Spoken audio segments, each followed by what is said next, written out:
I'm the program coordinator for acting and digital arts at Shocker Studios at Wichita State. And I'm so excited to get to sit down with you. Thank you so much. I have a few tidbits of information that I thought might be interesting to tell everybody. So, award-winning producer, director, visual artist, speaker, musician, and creative collaborator. Lover of art, music, technology, photography, and chaos. Right? That's true. There has to be a little bit of that. Okay. You have to enjoy the chaos a little bit, right? Yes, yeah. That's why I lend myself to live productions more so than like film. Because film, they work, 2 or 3 pages of a script and they work all day.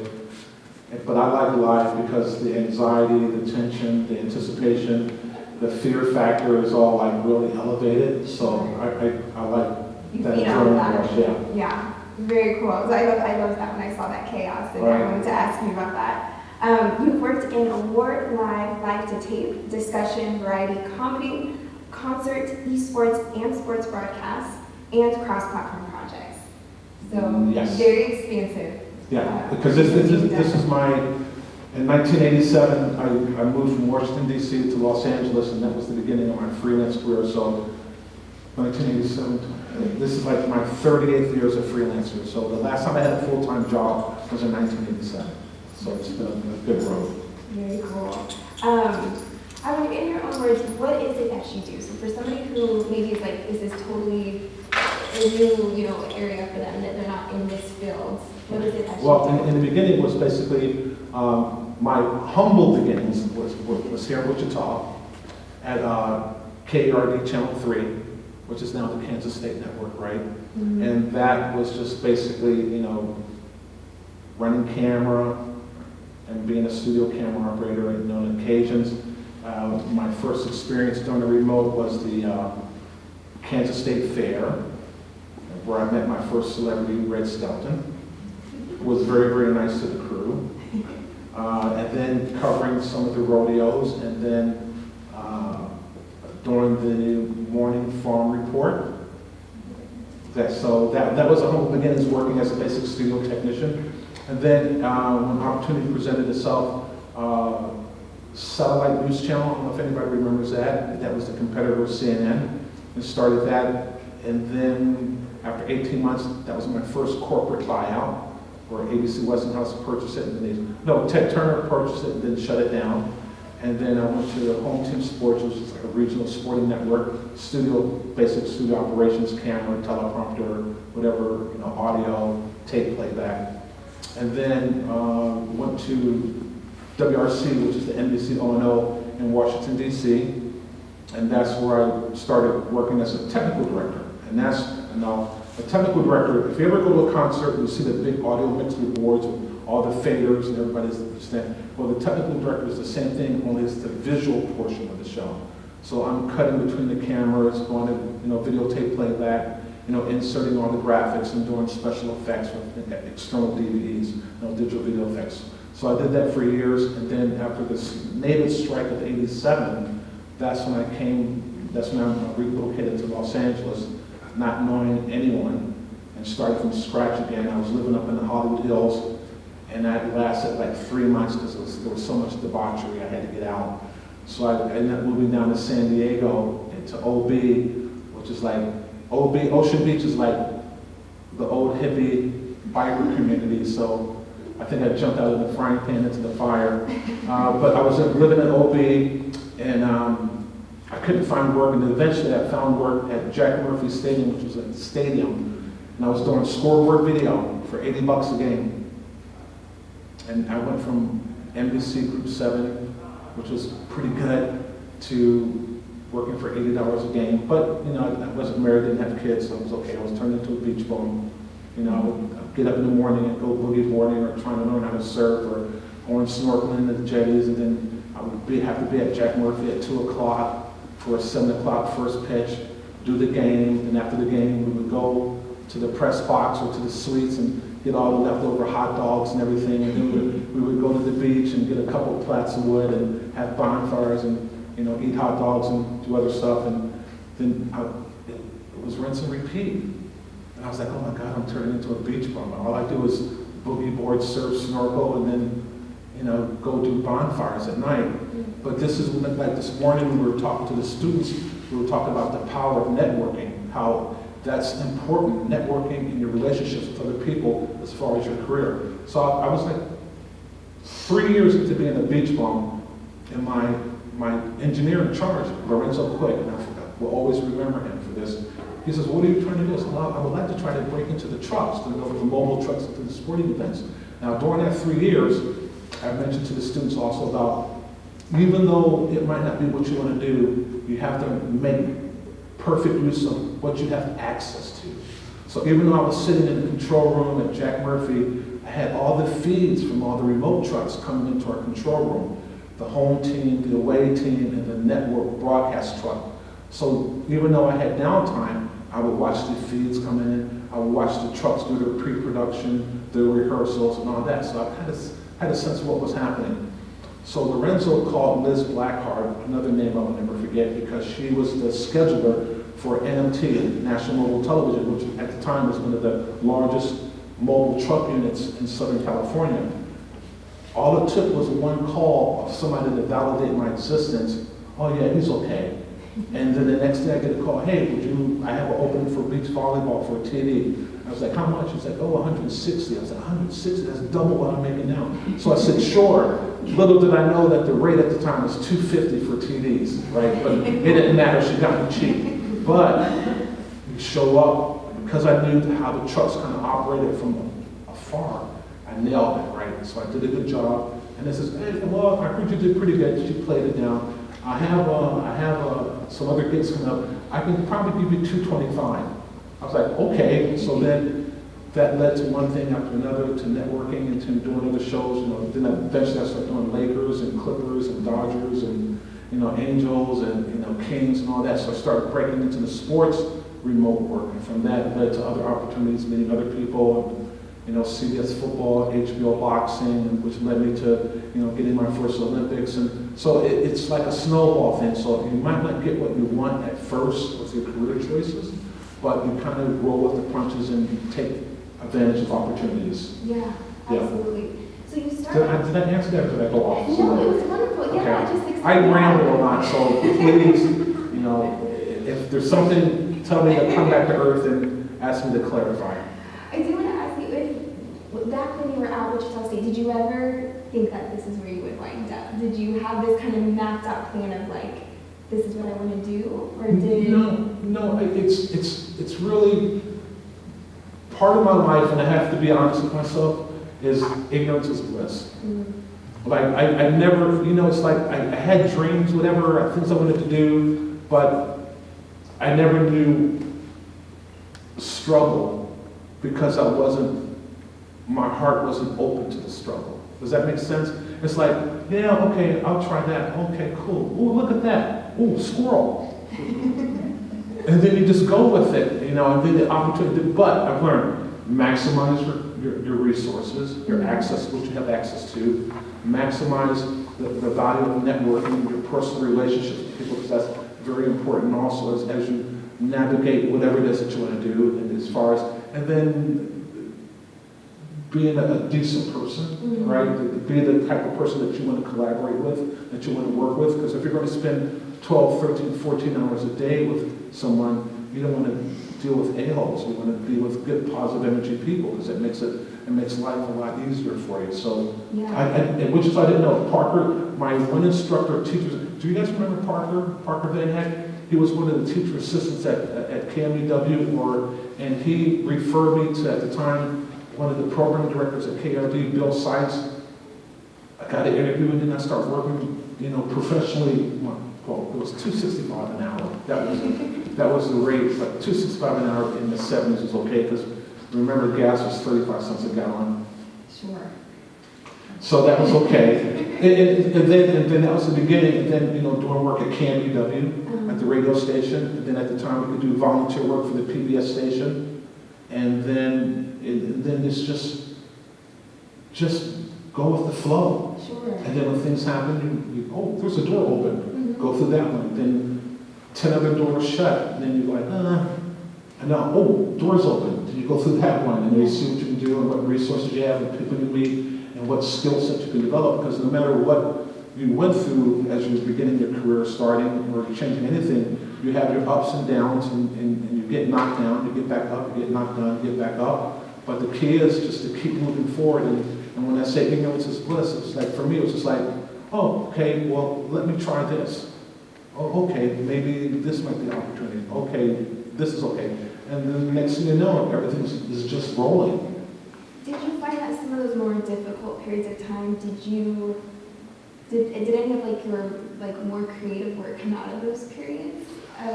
When you really had to kind of like gather yourself or pick yourself up? Well, it's kind of weird because if I'm really, really honest with myself, even when things were difficult, they weren't difficult. Does that make sense? Because we all have our personal struggles, we all have our personal demons, but sometimes it's like, I was fortunate enough to have my grandparents and parents and all my elders always stress that the world is yours.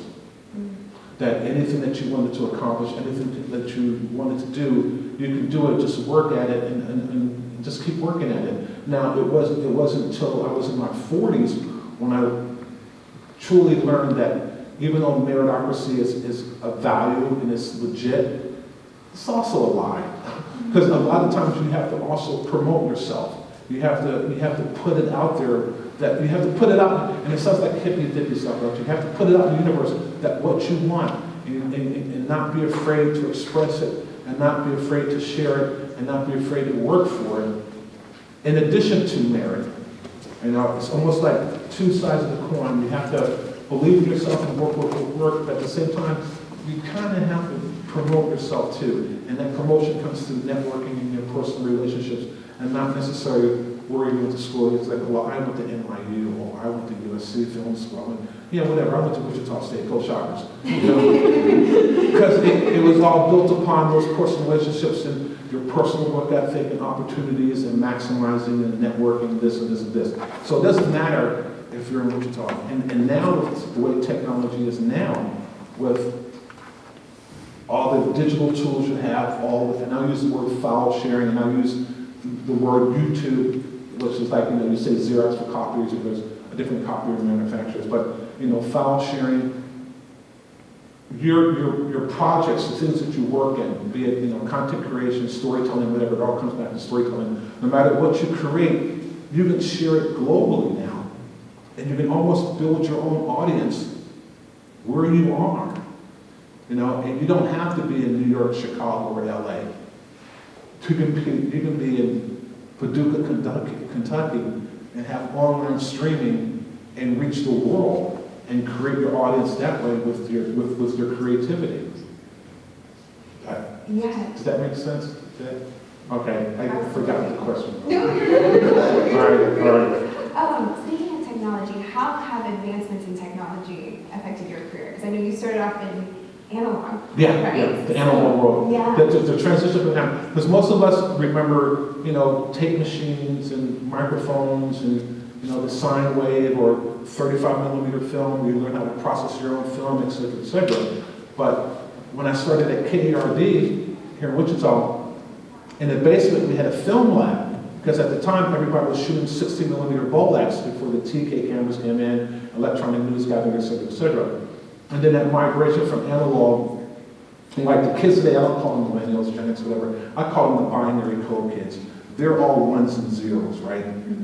But I also cannot stress the fact that I tell the digital generation to still have an appreciation and study the analog world, because if you really think about it, every plugin, every filter, every little parameter, every adapter that you see on all your digital workstations, be it, Ableton, or Fruity Loops, or whatever you use for audio, or whatever you use for editing, all those handles are emulating the analog world.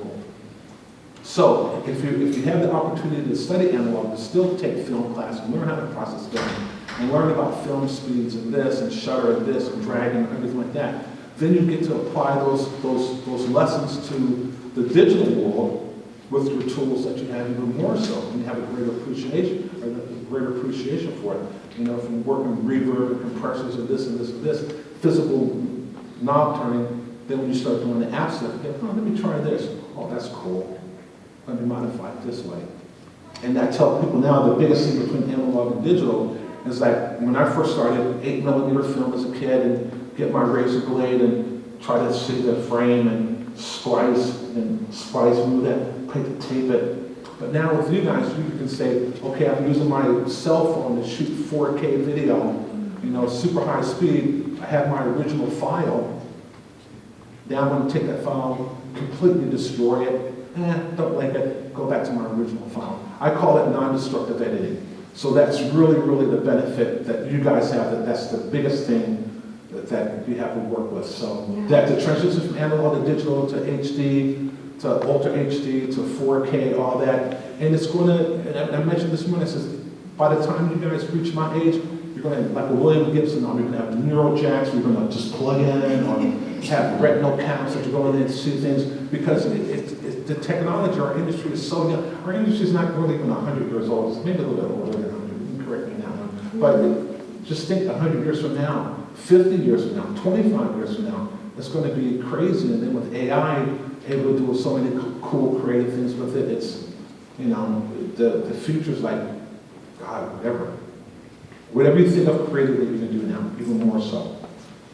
Do you really embrace technology as it's come at you and adapted and been flexible and willing to learn? Yeah, absolutely. The biggest thing, I think the biggest opportunity for me, one milestone was at WRC, they had the Grass Valley switcher, and then they were going to advance to one of the first digital switches was the Ampex ABC33, and some of the older guys were like, I'm close to retirement, I don't know, whatever.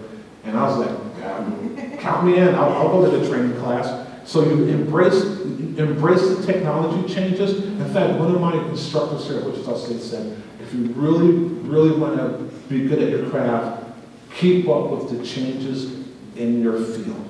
Be it the journals, be it whatever. But at the time it was journals, magazines, or articles, to stay on top of it. So if you're able to embrace change and not be afraid of it, but how you can adapt it to your skill set no matter what it is that you're studying.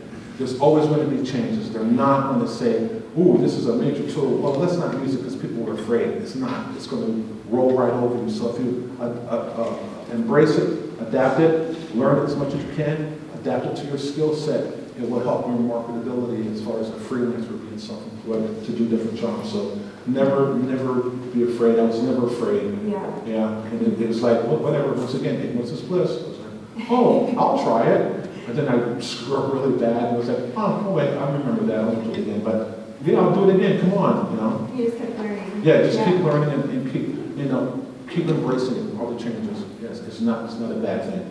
That's wonderful. I'd like to talk to you more about collaboration, because I know it's really big for you. So how do you approach your work? I mean, you have a director's philosophy. Can you talk to me a little bit about that?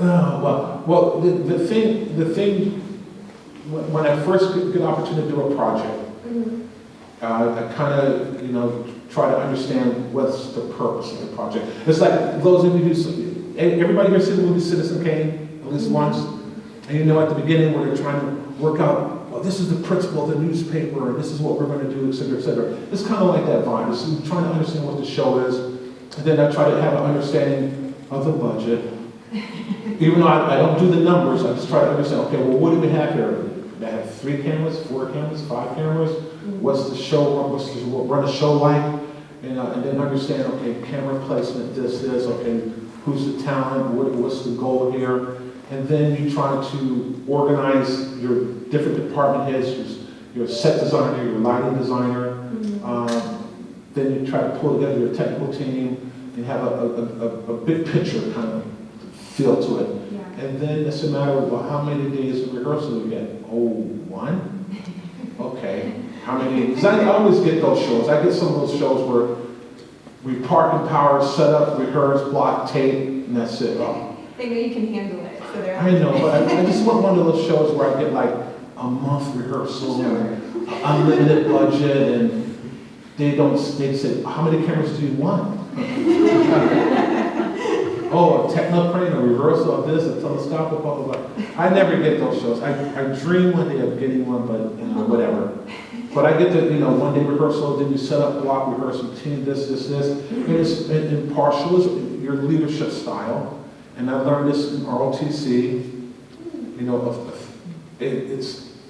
I like to call it a blend of authoritarian, but yet democratic. Mm-hmm. I respect my department heads, lighting, sound, wardrobe, this. And if they have a suggestion, feedback, especially my camera operators, right? But at the same time, you have a vision of the project, of the big picture. So even though they might say, I like that, but save it for this. It will work better here because I had to worry about A and B afterwards, right? Mm-hmm. So that's that part of collaboration. And I call it the art of collaboration. And that is working with people.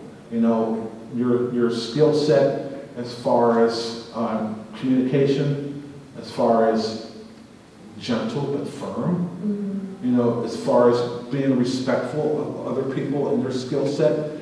And the biggest thing for me is try your best to make everybody on your team feel that they're a part of it, that their opinions have value. But I still got to make the decisions, especially if we're live.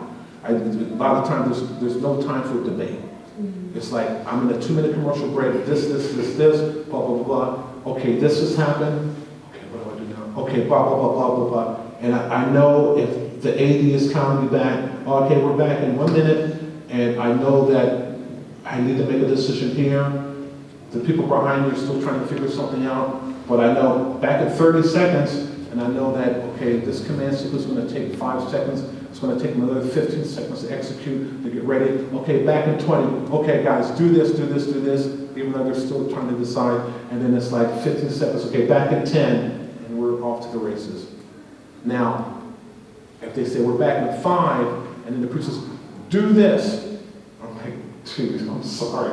3, 2, 1, we're back. You're a little bit late, And sometimes that happens, but depending on your relationships with your team, then they're not going to go ballistic and start throwing stuff in the control room and screaming and having a panic because they know time required us to act. Sure. Yeah. But that's part of the collaboration. That's building, team building, partial leadership, partial respect, partial everybody contributing. Because when everything's going right, everything's cool. But when things go wrong, that's where people really, really earn their pay. Yeah. Because that's how they make adjustments and how they rise to the top and deal with problems and make it happen.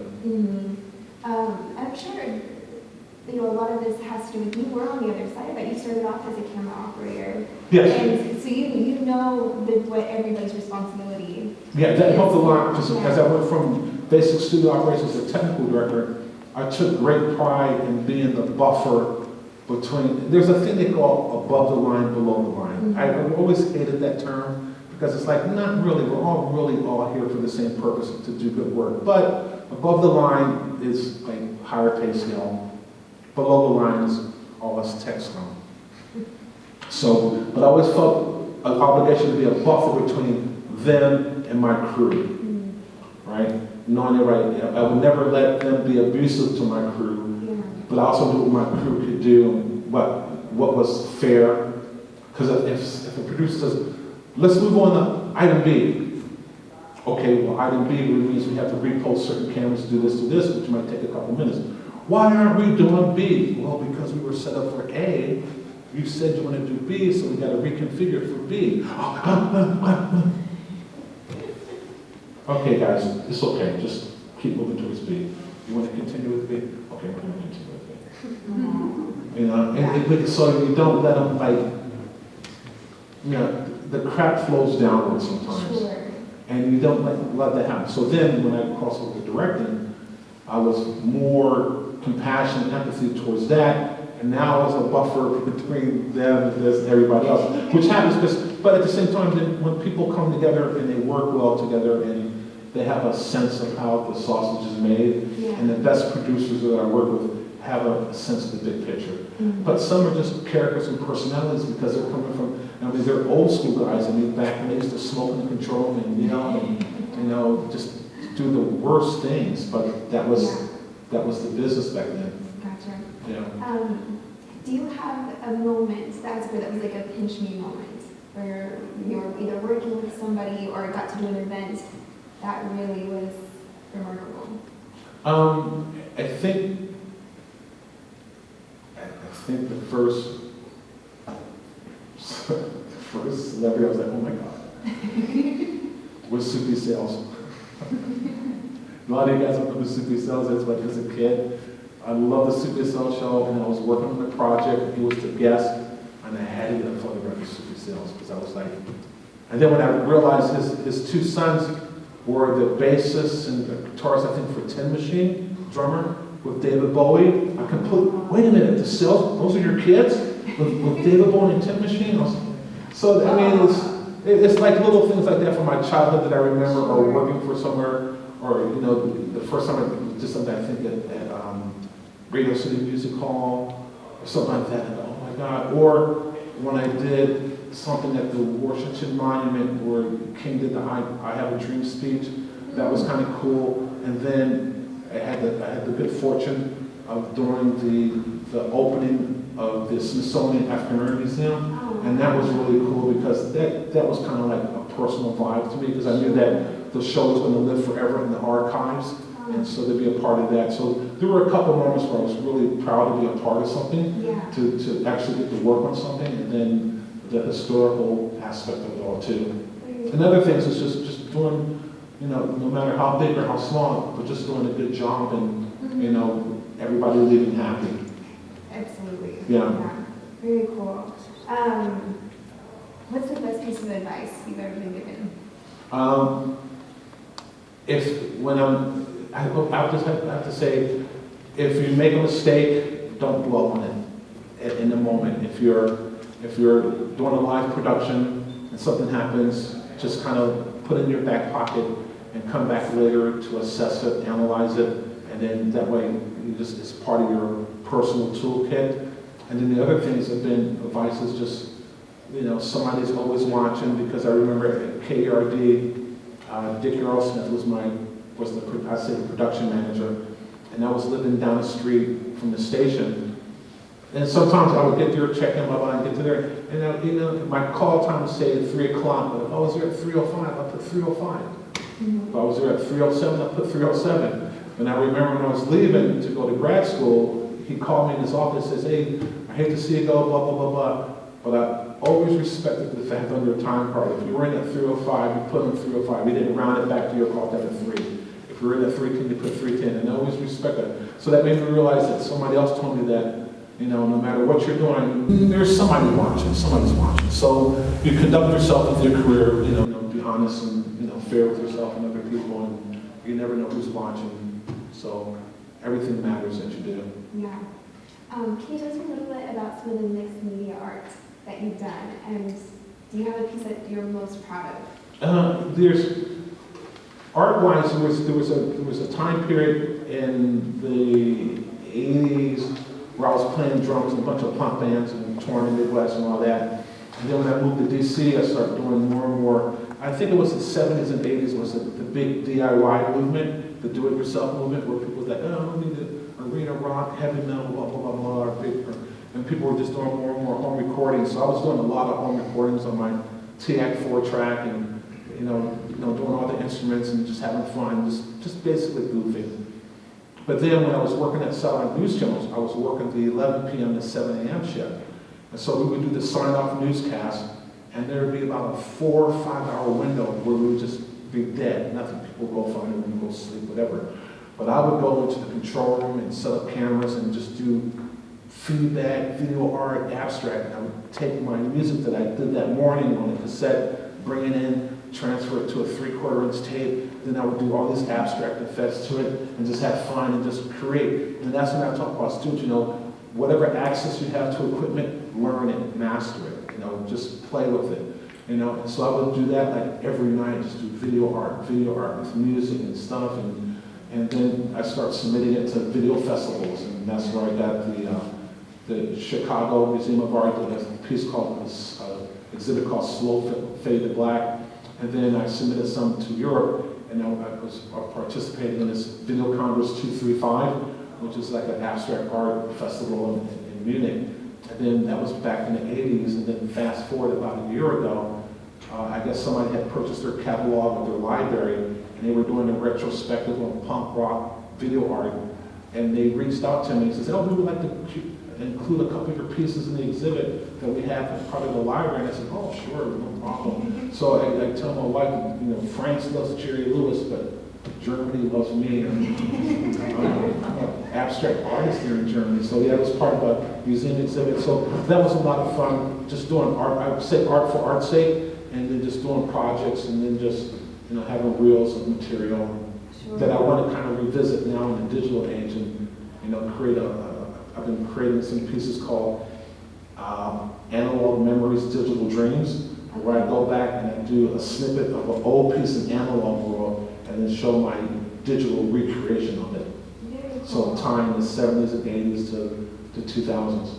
Okay, that was going to be one of my questions, is what's next for you? So is that what's next? Yeah, that to keep doing those pieces, and then the last time I was here for Kurt's memorial, because during the 70s, for one of my photography classes, I basically went up and down Douglas Street in the 70s and did a bunch of photography.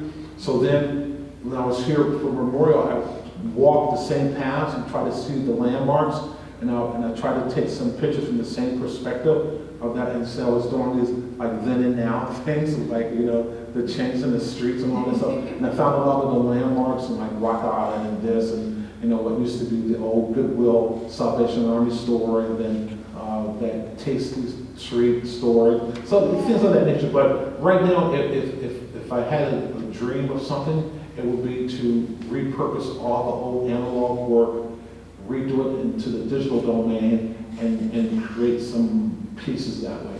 Okay. Yeah. Very well. And where can we see that? Is that? I would say social media, but right now my social media is not very kind, so I wouldn't go there. Actually, I was director on Twitter. But I would do that, and then, you know, my YouTube channel, I've been starting out, because up until that, I was just put, you know, because that was part of the marketing, right? It was like, oh, show people what you're doing, see what you did. So I would upload clips of things I directed on YouTube, and then I would get that. But then you realize the attention span is so bad now that when anybody watch a 5-minute video, they watch it, because I go back to Google Analytics on YouTube, and I look at the breakdown of videos, what's popular, what part of the region, part of the world. You know, it's 10 seconds, and then it's gone. You know, it shows how much people watch, how long they watch it, what geographic locations are the most popular video. And I'm always surprised what the statistics tell me. You know, it's not what I thought. So now I think I'm going to start using my channel to start uploading artwork and do pieces like that, and maybe eventually monetize it, but probably doubt it. It's a lot of things in my personal work I have the rights to, but other things, shows that I directed, I don't really have the rights, so I really can't put myself in that position of doing something fraudulent. Yeah. Yeah. How do you see the whole film, TV world, the industry changing in the near future? I think for most people, for you know, it's like the old guard of the gatekeepers. That's changing. And I'm talking about the studio system. I think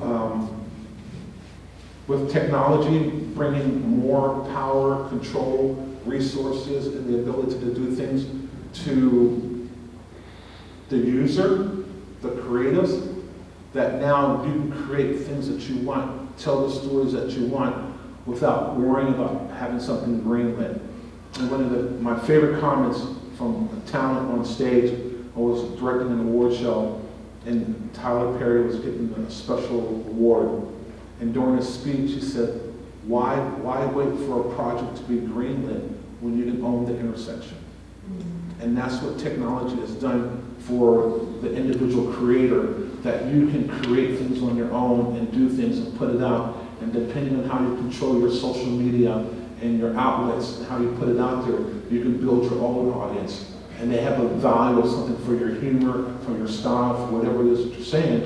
And the next thing you know, you have a few million viewers. So when you go and make a pitch or somebody comes to you about your content, you have that audience that they so desperately want, negotiating for you to negotiate a better deal for yourself and maintain a lot of the controlling rights to it. So I think it's going to be even more so with AI, because this morning I was asking, hey, did anybody see that baby podcast? And somebody had created a fake podcast of a baby talking to the dog. And it was absolutely, have anybody seen it? Have you come across your timeline? And it was absolutely brilliant. And that could be a whole series of all the trials and tribulations of adulthood, but message to a child, a baby, trying to figure out, why am I here? What is the purpose and meaning of this? Interviewing the house pet, who's also trying to figure out, well, who are you? What are you? Things of that nature. And it was absolutely funny. But that can be a whole series, but that's somebody who did this all on their own at home and didn't have to worry about, somebody from the Cartoon Network giving you a green light in the budget. They did it themselves. So eventually somebody's either going to steal the concept from them, or they're going to approach them about it and say, hey dude, we love that project. We would like to turn this into a series. No, I don't need your approval. I'm already doing it, and I have this audience already built up. But if you want to make a deal, you can make a deal, and you have the power of negotiation on your side because it's something that you already developed yourself. It's interesting talking about creating and having your audience, because you can create with your audience in mind, or you can create and kind of find your audience. Yes. Right, as you go. So do you feel like things are moving more positively? I think it's almost like, and I go back to the punk rock days, right? Yeah. It's like, I always gravitated to the bottom 100 on radio versus the top 100. Mm-hmm. So whenever I've traveled working, within the United States, I would always try to find in the 80s and 90s the college radio stations to listen to what people were playing, like new stuff. I think if you're true to your art and you're true to your vision and you're creating something that you value, that you believe in, just keep doing it. Because I think people genuinely love things that are different, things that are new, things that have a creative style of their own, and they gravitate towards it. So stay true to your belief versus chasing the current hot thing, or what's selling now, or what's being seen now. Stay true to your art craft, and you make adjustments because we all grow and evolve as individuals. So you make adjustments to what your creativity, what your vision is, but stay true to your art, and then people will find you. And then it will take off, and then we're like that. Oh my God, that's so cool. Yeah. I've never seen this before, blah, blah, blah, blah. Mm-hmm. Yeah. I love that. One of my favorite things I came across when I was researching you was, don't be scared, it was your thank you video that you created. And it was thank you for being a friend of Fox, which is a friend of X. Friend of X, yeah. And it was so neat. Just to give everybody kind of a brief thing, it was like an almost 8-minute long video, and it was pictures that you had gathered from all your years collaborating with everyone. Yeah. And it was beautiful to watch that you did that. And I don't want to speak for you, but you had said I want people to know how much I appreciate them now. Yeah. Because you'd had some people who had passed and what happened was, I have this saying, as we age, our elders become our ancestors, right? And there was a period where, oh, did you hear about Cat? Oh, you heard? No, he had a heart attack, blah, blah, blah. And I was like, oh my God, he was like 20 years younger than I am. So finally it's like, okay, I gotta tell everybody I love them now. Just tell them. So I took all my selfies, all my crew photos, all my that, and I created this montage of all these images, right, of just all these shots. And it was like, thank you for being the Fox. And Fox was friend of X, because that's my credit name, Jonathan X. And so I said, thank you for being the Fox, friend of X. And I just created this montage of photographs, blah, blah, blah, blah, and ended with, to be continued, because, we grow. And I just want to tell everybody that I've ever worked with, thank you, I love you, blah, blah, blah, blah, because it's like every time I turned around, it's like somebody got sick, or somebody was ill, somebody passed away, and it was like, And it kind of broke your heart because then you start thinking, oh God, what show did we do last together? Then we have lunch. So then I start, telling people, hey dude, whenever you're in town, let me know. We'll have lunch, we'll have coffee, we'll go meet. And then I realized a camera operator that I befriended in the early days of my sports career, one day he says, Johnny, I need you to meet me at the Cuban coffee shop. I said, okay, cool. So we went down and we talked and had coffee and all that. And then I hear that he moved to New Orleans because he was in hospice. And I was like, did he know when he, it made me think. I was like, wow, I just gotta make sure. Just make sure that, people know. Yeah, I just thought that was so beautiful. And it said a lot about you without having met you yet. But I saw that and I was like, oh, it just made me all the more excited. But one of the things too, at the very end, you said a road well traveled. You had that in writing on like one of the last slides. But I think it was a throwback picture of you. In fact, it could have been a picture from KRD. Oh, really? Okay. Maybe. Was it the black and white one? I can't remember. I have to go back and look. So yeah, it was like, a road well traveled because it's been an amazing road, but it's at the same time with all the people that you've worked with over the years, the past 30 years of freelancer. But I've been collecting photographs because I got to do an updated one and continue with some other projects, some other milestones and stuff. Because even at this point in the game, you think, okay, I've done everything I could do, but oh, wait a minute, that's a new opportunity because I just did something for the Sierra Club, which was like kind of good because it's about the earth and protection. It was, a lot of indigenous Native Americans were part of it, and Jane Goodall was there, and Chris Martin from Coldplay came and did a song for her, and it was a really nice piece, and it was like environmental safety, blah, blah, blah, blah, and, it's like, okay, this is cool, I can, and you work cheap because it's a good cause. Yeah. Do you have like a key to like a road well traveled?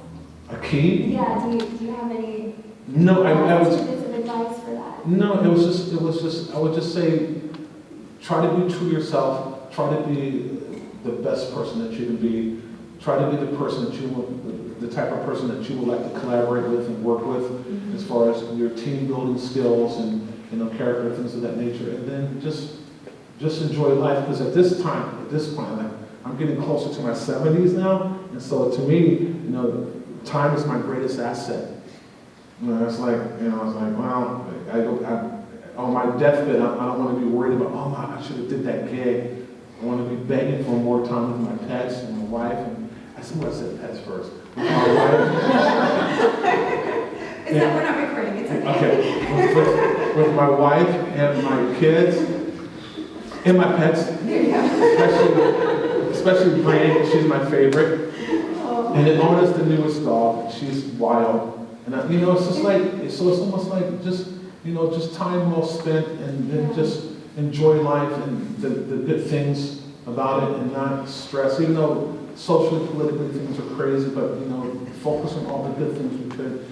Don't doom scroll. Because if you get sucked down that rabbit hole, it can make you go negative, and you don't want to do that. So it's almost like to be a positive force in life. Because to me, it's like the conversation we had this morning on campus. It's like if you have a still pond and you take that little rock and toss it in there and you see that ripple go out, then maybe if you can be a positive force in life as far as within the industry and you try to give good advice and good leadership and good skills, then there's been times when people have called me because dude, you're not going to believe this.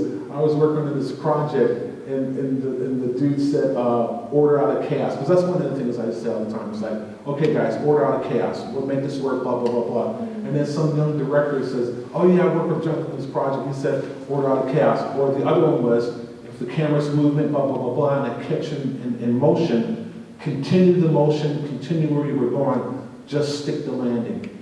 And some little things like that, or people say, yeah, so-and-so rehearsed and he did it. He rehearsed twice and that was it. He didn't want to, overdo it. You knew you had your beats and then we just picked up. So, little things, if it helps people navigate the career and do things, and, it's like, okay, cool. I love that. Yeah. I could talk to you forever. Okay. I know we wanted some time for Q&A, if that's okay. So yeah, guys, we're going to open it up if you guys have any questions. Yes. How do you feel about people taking the road Say that again, please. How do you know about people taking your flow or taking your creativity and running with it? You mean unauthorized taking your creativity? In other words, plagiarizing your work? That's going to happen. All right? Once you put your creativity out there, somebody's going to say, ooh, I like that. Right? Now, the key is, if you're working on your projects and you're developing your projects and you're writing, right, or you're actually creating content and putting it out there, it's going to happen. The thing is, your creativity is you have to look at it like a bottomless well, right? You're always going to be creating new stuff, doing things. Because if you don't, if you close yourself off, right, and don't create because you're afraid it's going to be taken, then you won't go. It's going to happen. People, I mean, even I watch things, I look at things like, oh, I love that move. I'm going to steal that. Mm-hmm. So the next project I'm doing, I will emulate that move. Now, if I know who did it, then I go, yep, I know it's awesome, but I took that from so-and-so show the other day. You know, now will I completely steal somebody's concept and call it my own? No, I would never do that. But some people do. But you got to keep creating. Now, there's things like, oh, I want to write my story treatment. I'm going to submit it to Library of Congress, blah, blah, blah, blah. You know, or I'm going to submit it to the Writers Guild and get a serial number to prove that I did it. But the thing is, no matter what you're thinking right now, there's about a dozen other people in the world thinking the same thing. Now, the difference is, am I taking steps to make it happen? Am I working towards making that a reality?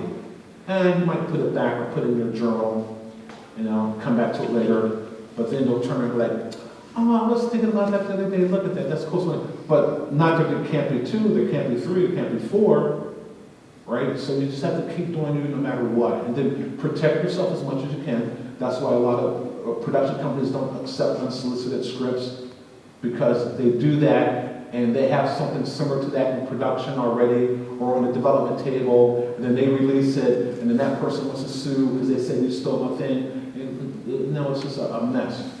Now, you get a person that reps you, like an agent, and they set up the meetings with A, B, C, and then there's documentation that the meeting was on this day, et cetera, et cetera.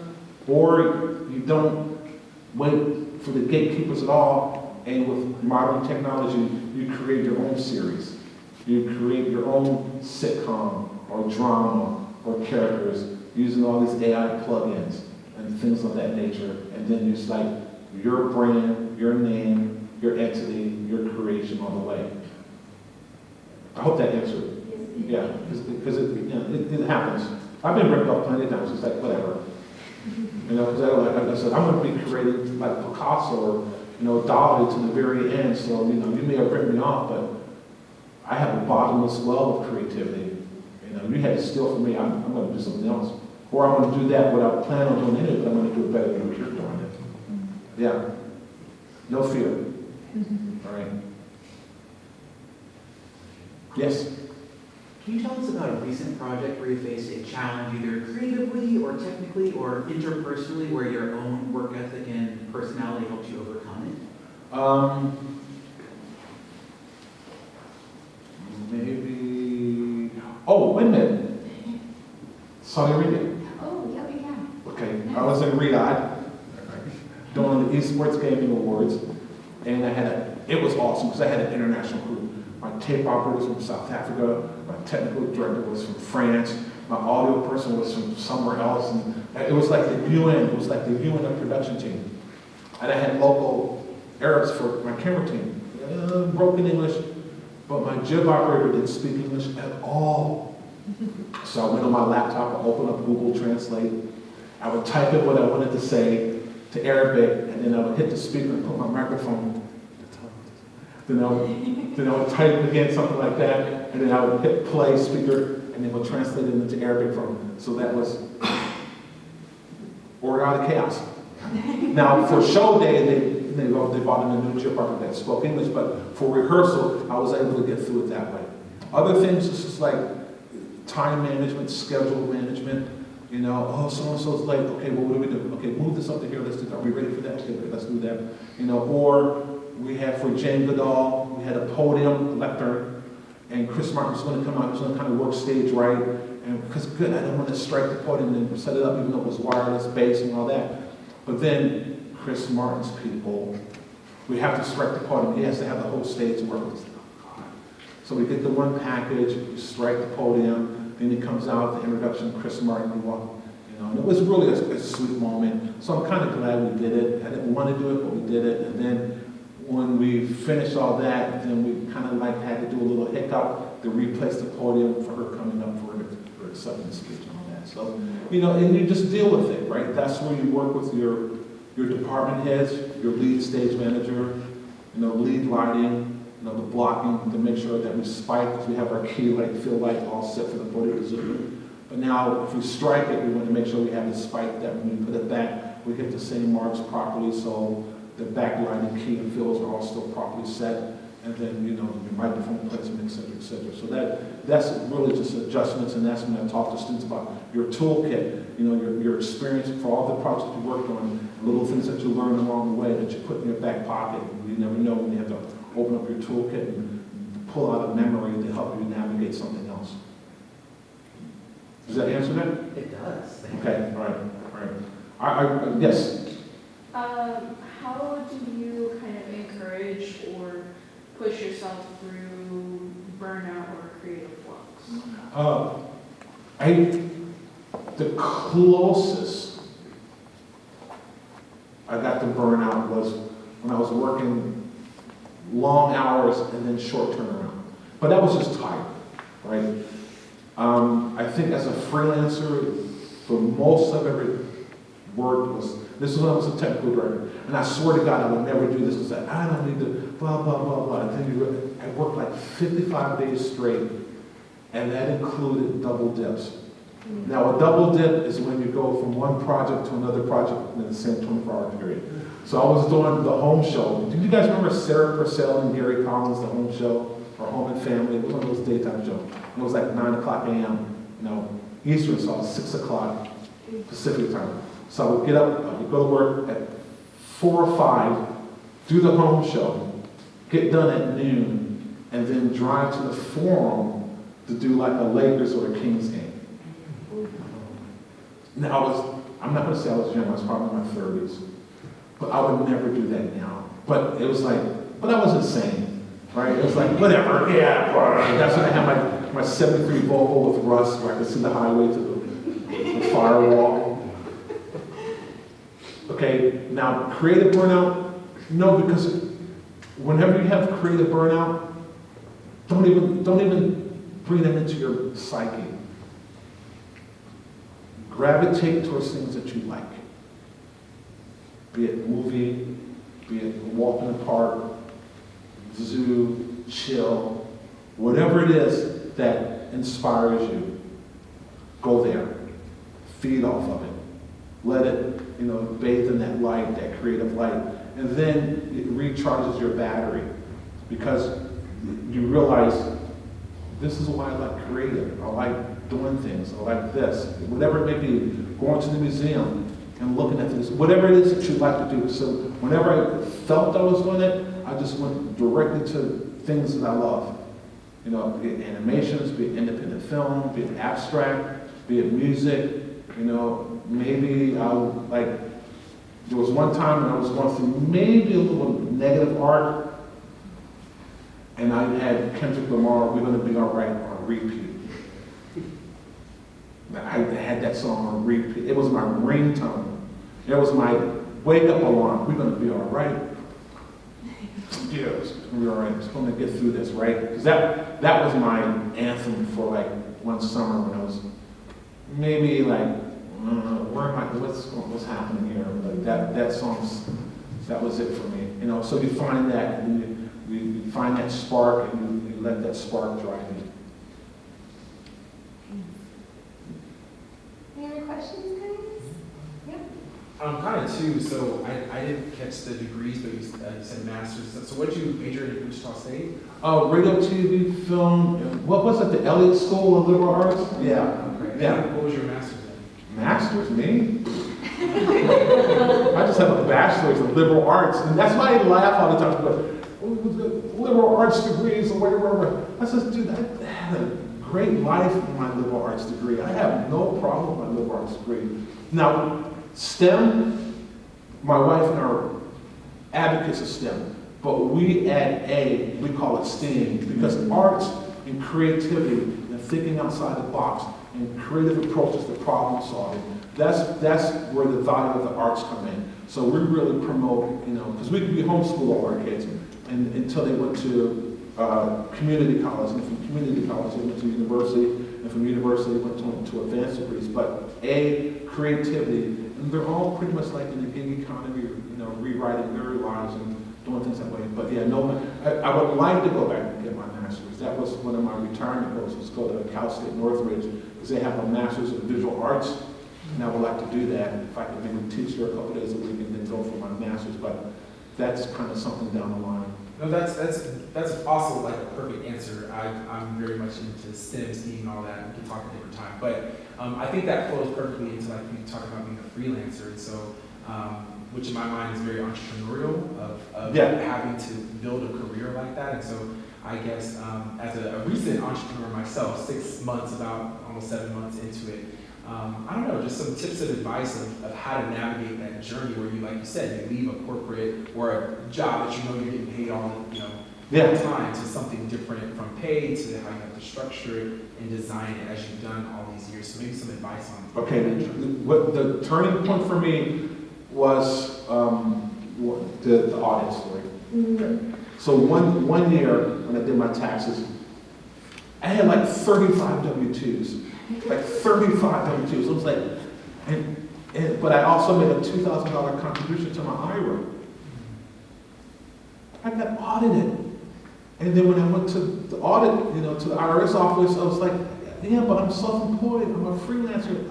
I got 35 W-2s. And yeah, I know, but here's the rule. If you're part of an employer's pension plan, then you can't make an IRA contribution. At least that's what it was in the 80s, right? Says, well, what? I'm not part. And then we went to the W-2s, and I did one job for CBS Sports, a beach volleyball gig, right? And it was an IBW unity gig, cool, whatever. But they made a 45-cent contribution to the pension. So according to the IRS, I was an employee. So I got audited, got that 2,000. And the IRS agent says, I'm not supposed to say this, but maybe you should consider incorporating. So I did a little research, and then I formed a corporation. So I have JJ, checking and savings, and then I use Vision Mix, because that's, at the time I was a technical director, and then in the UK, that's what they call my position, a Vision Mixer. So that's why I use Vision Mix at AOL as my email address, which I still have, my original email address, and then Vision Mix was the name of my company, right? So then, under that pension for myself, like most of you guys don't remember Enron, WorldCom, the 2008 collapse, blah, blah, blah, blah, all this other stuff, right? But then, where people's pensions were all of a sudden worth nothing, but now I have control of my own pension, right? Medical, expenses, whatever, all under Vision Mix, and then, of course, the corporate tax rate is lower than for normal working class, working poor folks, they get a better deal, so your tax structure is better. I'm not an accountant, so check with people, but incorporating, set up as a corporation, then as you're marketing, networking, data mining, people, addresses, because remember, it used to be gold, iron, steel, the titans of industry, multi-millionaires, now it's information. So for an individual scale, data mining. Names, email addresses, phone numbers, create your mailing list, periodic outreach to people, let them know what you're doing, what you're working on, what you just completed, just something personal, create those personal relationships. And then you go from, and I say the gig economy, not Lyft, Uber, or DoorDash, but one gig after another gig after another gig after another gig. You build up your client list, you stay in contact with your client list, you do that periodic outreach, and then you have your personal checking savings. The only thing on my taxes for personal was the mortgage. Everything else I funneled under Vision Mix. Brings down adjusted gross income, create a nice 20% tax bracket, versus, and then your own entity all the way through. And if you also set up your own pension, also do your Roth IRA, you know, so you take that money out tax-free, you're 59, the other one, you have your required minimum distribution, you're 70-something, whatever, but that's all, and then you realize, God, this is great, because you're in total control, and then here, if you're a technician, be it graphics, editing, whatever you're designing, you can be here in Wichita and work the world through file sharing, data streams and all that, and not have to feel like you have to work in, you know, New York or Chicago or LA. You can avoid that traffic and the mess, the earthquakes, the fires. Oh, God, we had to evacuate twice this year. Wow. You know, but it's the sunshine tax, so it's kind of cool. Because I can go due west and be at Pepperdine and go on, because that's my relaxation point. We're asking about stress and creativity. There's a park right by Pepperdine off PCH south of Malibu, and you got to be careful during rattlesnake season. But there's some benches there, and you can just sit there and just see the ocean. You can see the freighters and the horizon going up. And there's another place, PCH North, that sometimes when things are, and I go to park up and I sit there and I park my car and I just sit on the rocks and just hear the waves, and I was like, oh God, I love this. You know, but that's just, you know, that's the design part for individual, for career maintenance, you know, as a freelancer. Thank you. All right.